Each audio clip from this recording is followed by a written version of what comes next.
حامدا و مصلیا اما بعد، آج جس موضوع کا انتخاب کیا گیا ہے وہ ہے ایمانی اور اتحادی قوت۔ حضرات، آج ہر چہار جانب سے انسانیت کے خون بہنے کی دردناک خبریں موصول ہو رہی ہیں۔ افسوس تو اس بات پر ہے کہ آج ان درد انگیز خبروں کو اخباروں کی زینت سمجھی جاتی ہے۔ آج انسانیت اس قدر بد امنی اور قتل و غارت گری سے دوچار ہو رہی ہے کہ اگر آپ آنکھ بند کریں گے تو مظلوموں کے آہو بکا کی دل سوز آوازیں کانوں کی سماعت کو متاثر کر دیں گی، اور اگر کانوں کو موند لیں گے تو انسانیت کے لہو سے تر زمین اور اس سے سرخ ندی نالے کا منظر آپ کے سر کی آنکھوں کو چکا چوند اور دل کی دھڑکن کو تیز رفتار کر دے گا۔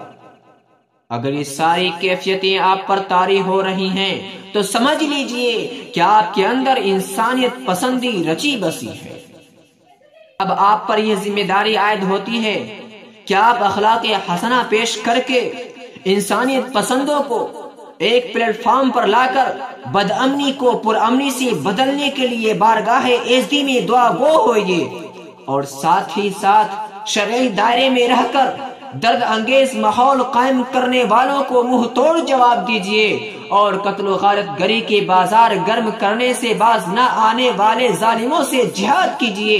کیونکہ قرآن پاک کی 36 آیتیں اور بے شمار حدیث نبویہ ماحول کو پرامن بنانے کے لیے ظالموں سے جہاد کرنے کا حکم اور مشورہ دے رہی ہے۔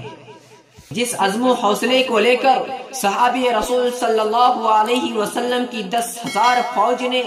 60,000 کو اور 3,000 نے 2 لاکھ ظالموں کفار کو شکست فاش دی، اسی طرح آپ کو میدان جنگ میں اترنا ہے اور ہر طرح کی مشقتوں اور دشواریوں کے سامنے سینہ سپر رہنا ہے، اور ضرورت پڑنے پر موت کو گلے لگانے کے لیے تیار رہنا ہے۔ پہلے ایمان و یقین کو مستحکم بنانا ہوگا، نماز اور دیگر فرضی عبادات کو سینے سے لگانا ہوگا، المسلم اخو المسلم کا مصداق اور واعتصموا بحبل اللہ جمیعا ولا تفرقوا پر عمل پیرا ہونا ہوگا۔ اگر آپ نے ان باتوں کا پاس و لحاظ کیا تو کامیابی آپ کے قدموں میں ہوگی،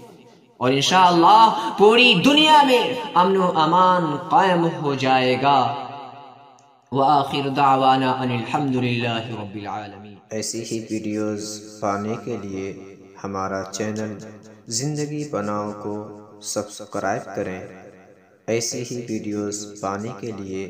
ہمارا چینل زندگی بناؤ کو سبسکرائب کریں۔